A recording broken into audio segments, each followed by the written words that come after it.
Pozdrav svima!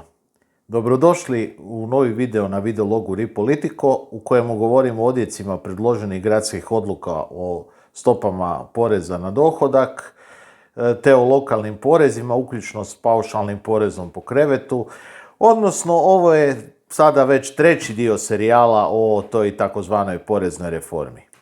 Naime, prije nekoliko dana Novi list je objavio izjave pojedinih riječkih političara o nacrtima tih odluka koji su otišle u javno savjetovanje, a većina tih reakcija može se sažeti u protivljenje prijedlogu.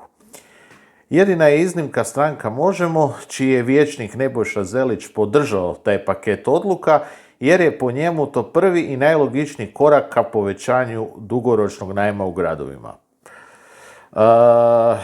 HDZ, Akcija mladih i Unija Kvarnera protiv su prijedloga, navodeći u principu da nije u redu tobože regulirati stambenu politiku preko leđa privatnih iznajmljivača, već da grad treba staviti u funkciju svoje nekretnine, kao i financirati društveno poticanu stanogradnju. Petra Mandić iz Mosta rekla je da će Most zauzeti stav naknadno, što god to značilo. Unija Kvarnera je dodatno izašla i sa njima prihvatljivom cifrom za paušal po krevetu, a koji ne bi trebao biti veći od 100 eura.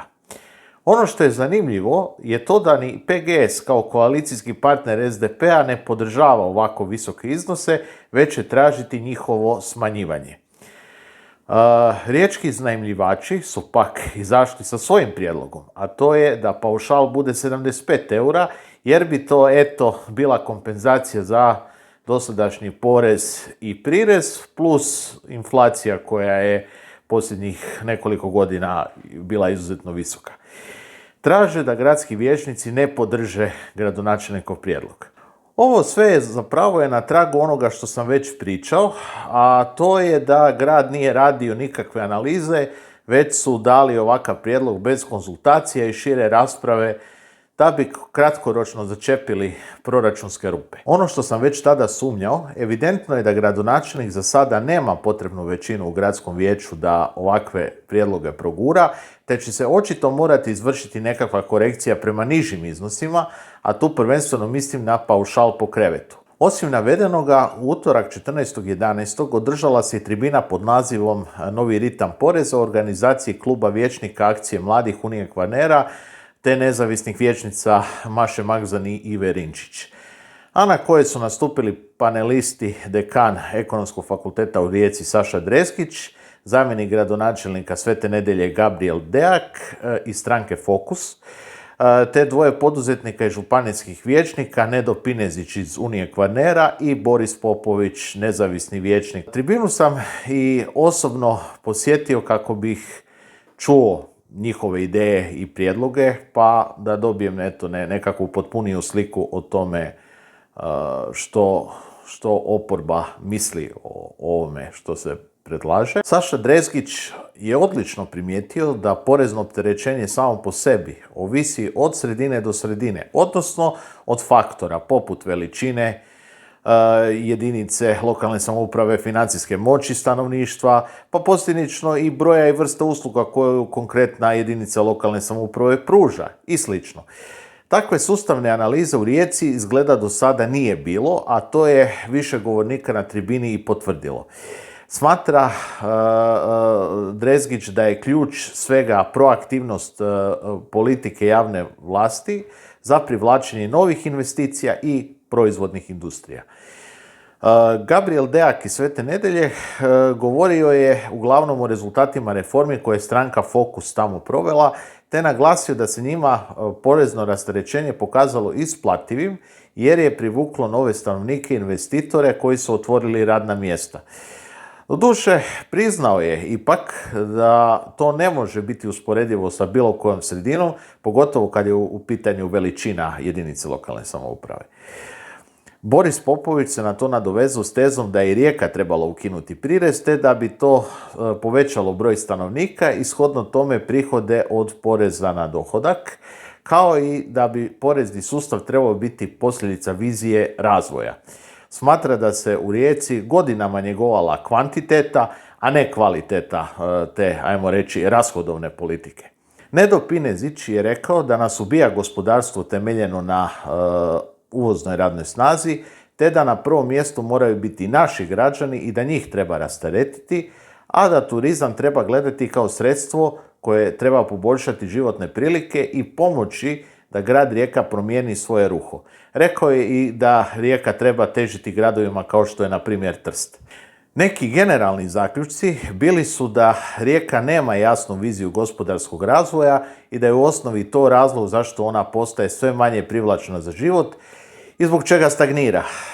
Shodno tome, porezna politika grada je posljedica stihijskog promišljanja u vladajućoj stranci, odnosno SDP-u. Većina govornika se složila s Popovićevom tezom da ako išta treba oporezivati, onda je to neaktivna imovina, to jest mrtvi kapital ili ti ga prazni stanovi, takozvani prazni stanovi. Osobno bih se mogao složiti s dosta toga što su panelisti izrekli, no moram reći da nisam od onih koji smatraju da je porez pod navodnicima pljačka, ili da porez na dohodak treba ukinuti kako to zagovara već spomenuta stranka Fokus recimo, ili pak da svi trebaju plaćati jednak iznos poreza bez obzira na mjesečne prihode. Tako da ne mislim da je ukidanje ili smanjenje poreza samo po sebi magično rješenje za sve probleme, već bih donekle slično Saši Drezgiću rekao da je to puno kompleksnija tema. Apsolutno je istina da su gradske politike stihijske i da ovakvo povećanje kako se predlaže prema iznajmljivačima nema utemeljenja u nekoj dubinskoj analizi, no podsjetit ću na ono što sam rekao u prošlom videu, a to je da je razlog za ovakav prijedlog vjerojatno čisti gradonačelnikov spin kako ne bi morao dizati porez na dohodak više od iznosa za kompenzaciju dosadašnjeg prireza, to jest da ispadne kako i dalje drži do svog tog predizbornog obećanja da će smanjiti prirez. A teret toga on prebacuje na samo jednu skupinu ljudi, to jest iznajmljivače, bez zapravo ikakvog plana i vizije što dalje. Par decimala više na porezu na dohodak, po mojem mišljenju barem, jedva bi se osjetilo, a zasigurno ne bi imalo potencijalno loš utjecaj na turizam koji nam je trenutno jedina gospodarska grana koja donekle funkcionira.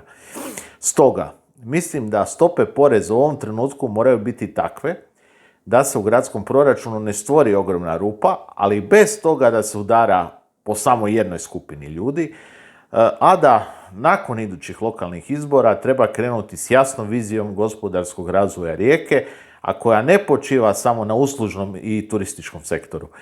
Tada se svakako, kao dijelom paketa mjera, može razgovarati o stopama poreza, jer iste, po meni, trebaju biti onakve koje će zadovoljiti potrebe i životni standard građanstva, a da pritom porezno opterećenje ne narušava taj isti životni standard.